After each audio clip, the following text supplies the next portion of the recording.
खान साहब। ये एक ऐसा भयानक मंजर था जो हम पे गुजरा और आपने देखा। अंग्रेजों ने ये कोठरियां उन लोगों के लिए बनवाई थी जो या तो अपराधी थे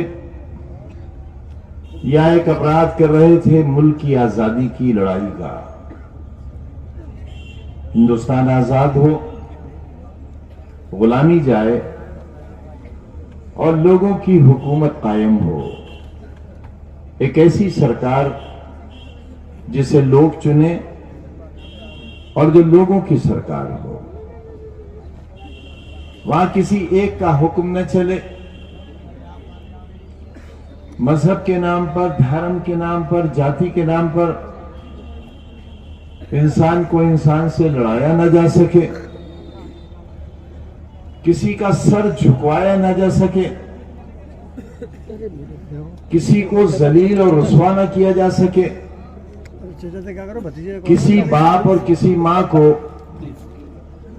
इस बात के लिए मजबूर न किया जा सके कि या तो उसकी बेटी महलों की स्याह दीवारों में अपनी असमत लुटवाकर दम तोड़ दे,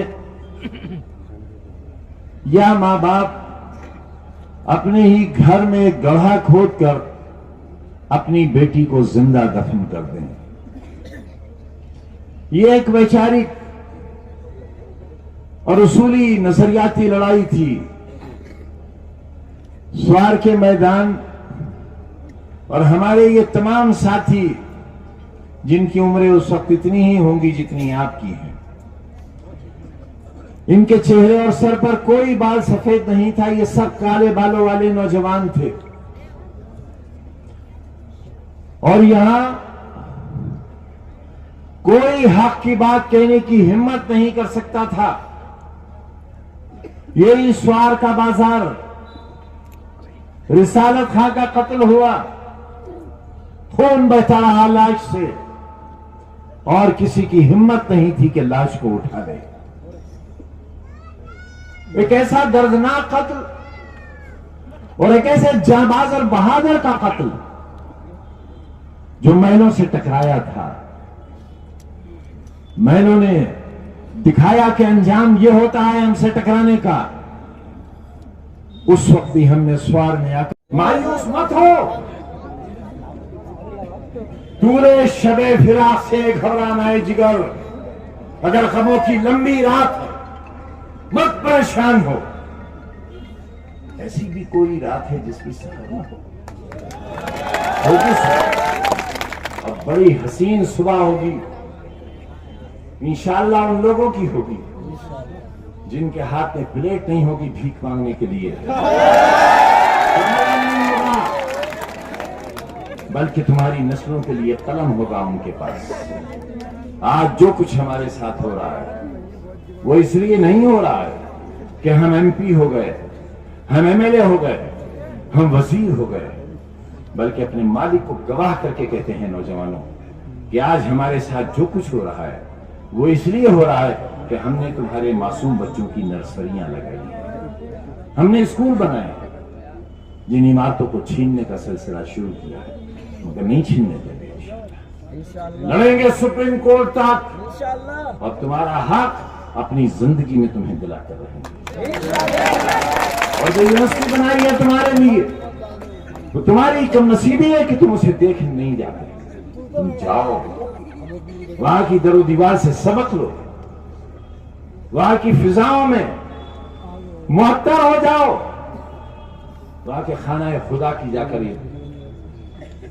ज़ियारत करो, वहां की मिट्टी को प्यार करो और अहद लो वहां जाकर कि आने वाली तारीखों की, नस्लों की बफज़ल इलाही ये इदारा तकदीर बदलेगा। यहां से अफसर पैदा होंगे, साइंसदान पैदा होंगे, डॉक्टर और इंजीनियर पैदा होंगे। हम आपको ये खुशखबरी देकर अपनी बात खत्म करना चाहते हैं कि इस यूनिवर्सिटी से पढ़े हुए बच्चे इसरो में हैं और दुनिया के कोने कोने में यहाँ के बच्चे यहाँ पर हैं। आप हमारी वेबसाइट पर जाकर देख सकते हो। सबको मालूम है क्या हो रहा है पूरे मुल्क में, किसे नहीं मालूम है? स्वार के जिंदा लोगों, जिंदगी का सबूत दो। और तुम अगर रंग और नस्ल में बचोगे, अगर जात और बरादरी में बचोगे, तो फिर तुम में और दूसरों में फर्क क्या रह जाएगा? कहां से संदेश दो? कैसे तुम्हारे इस साथी को जब उत्तर प्रदेश की सरकार बनेगी तो उससे मजबूत हिस्सेदारी क्यों मिलेगी? कैसे मैं अपने कलम से तुम्हारी गलियों को सजाऊंगा? तुम्हारी बस्तियों में खूबसूरती कैसे पैदा करूंगा? तुम्हारे बच्चों के लिए कलम कहां से लाऊंगा? कितनी दौलत है आपके पास, आप पर हमारे जैसा इम्तिहान क्यों नहीं गुजरा? इतना बता दो। मैं हर उस शख्स से जो हमारे बीच की क़यादत की दावेदारी करता है उससे पूछता हूं कि जो हमारे साथ हुआ है क्या वो सही है? गुजरात हाई कोर्ट में राहुल गांधी साहब का मुकदमा बेर बहस और पहला नाम हमारा और अब्दुल्ला का आया और उसके बाद राहुल गांधी का नाम आया। यह है हमारे साथ जुल्म। हमारे साथ हुए जुल्म की आवाज सर चढ़कर बोली है, लेकिन न कलम को चाकू में बदला, न चाकू को तुम्हारे हाथ में। अरे यार, जो उम्मीदवार प्लेट लेकर आए हैं ये किसके साथ हैं? ये किसके साथ हैं? ये उनके साथ हैं जो तुम्हारी मासूम नस्लों के हाथ में चाकू देना चाहती है। 80 लाख रुपए का चाकू लगाया गया है रामपुर के रास्ता। ये स्वार की गलियां, स्वार की सड़कें और इसका विकास और बंटने वाला पैसा,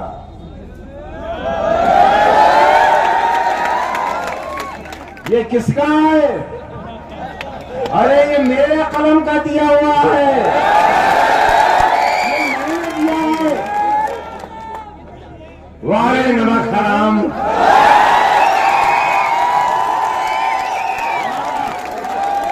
अरे बरादरी की नाक कटवा दी, नाक कटवा दी। अरे तुम्हारी खुददारी और तुम्हारी इस्मत और जिस बरादरी का नाम डुबोते हो, नबी करीम सल्लल्लाहु अलैहि वसल्लम से लेकर सुवार की गलियों तक एक टेस्टेड मोहर लगी हुई सच्चाई है। उसे मत बदनाम करो। मैंने दिया था वो पैसा, अरे मेरे ही पैसे के मत बोल रहे हो।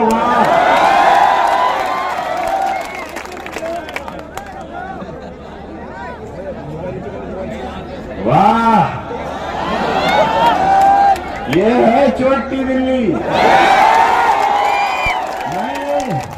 मैंने दूध चढ़ाव में खोला कर रखा था। सवाल वालों तुम्हारे लिए मुझे क्या मालूम, बिल्ली खुद छोड़ रहा है। चाट गई सारी बालाई, पी लिया सारा दूध और कहां चढ़ाया? फूल की जड़ों में ले जाओ। अरे अगर गंदगी खाना थी तो खाते, सीधे सीधे फूल लेकर आते। ये क्या निशान लाए हैं?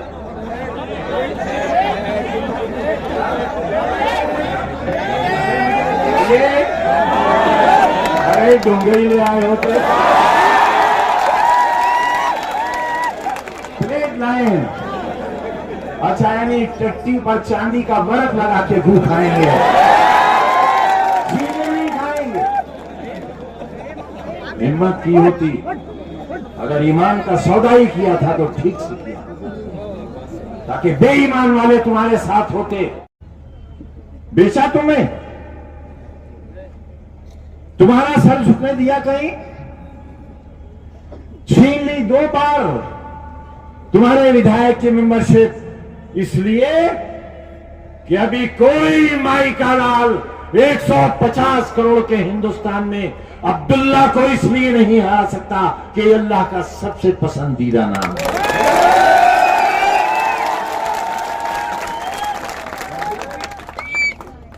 अरे मुल्क के बांटने वालों, रिश्तों को बांटने वालों, क्या पार्लियामेंट हमने हारी है? वाह वाह बहादुर, वाह क्या मर्दानगी है। अरे ये जूते पे लगा हुआ थूक चाटा है तुमने, और दूसरे पैर का थूक जूते का चाटा जब विधायक की जीती है तुम।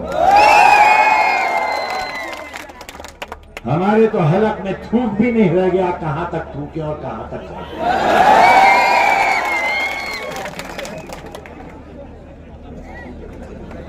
सीख यारी, जीते तुम, तमंचा लेकर दौड़ाने वालों, तमंचा लेकर। इसी मोबाइल में वीडियो है दरोगा का। तमंचा लेकर वोट डालने वालों को दौड़ाने वालों, घरों के अंदर ताला डालकर पुलिस का पहरा लगाने वालों, और दिल्ली में ये कहते हो सबसे बड़ी कुर्सी पर बैठे हुए बादशाह कि हमने रामपुर भी जीत लिया। अरे ये है हमारी हैसियत, ये है हमारी हैसियत कि हमारी हार और तुम्हारी फर्जी जीत का तुम्हें जिक्र करना पड़ा। 150 करोड़ में ये हैं 1 और 11। तुम्हारे ऊपर हुए उस जुल्म को और तुम्हारे छीने हुए हक के खिलाफ सूखा पड़ गया। लगान देने का पैसा नहीं था तुम्हारे अजदाद के पास, तुम्हारे दादा के पास, तुम्हारे नाना के पास, तुम्हारे खालू और फूफा के पास, और तुम्हारे सगे बड़े भाई के पास। लेकिन हुक्म था कि अनाज लेकर पहुंचना है, और किसान अनाज लेकर पहुंचा था। गोली चली थी और अनाज खून में रंग गया था, लेकिन वो अनाज किसान को नहीं मिला। वो अनाज भी तुमसे छीन लिया गया, और तुम्हें मिली सिर्फ तुम्हारे घरों की और तुम्हारे बुजुर्गों की लाशें। उनसे लड़े हैं हम। एक तारीख लिखी है हमने, एक ऐसा इतिहास लिखा है जिसे सिक्के खरीद नहीं सकते। जात और बरादरी के नाम पर हमारी सियाह रातों का दाम नहीं लगाया जा सकता।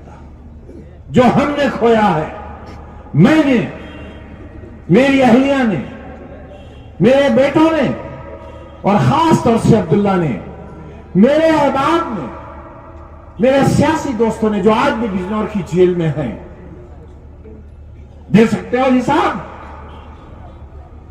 एक रात के आंसुओं का हिसाब दे सकते हो आप? बराबर में फांसी घर, और हम फांसी की कोठरियों में।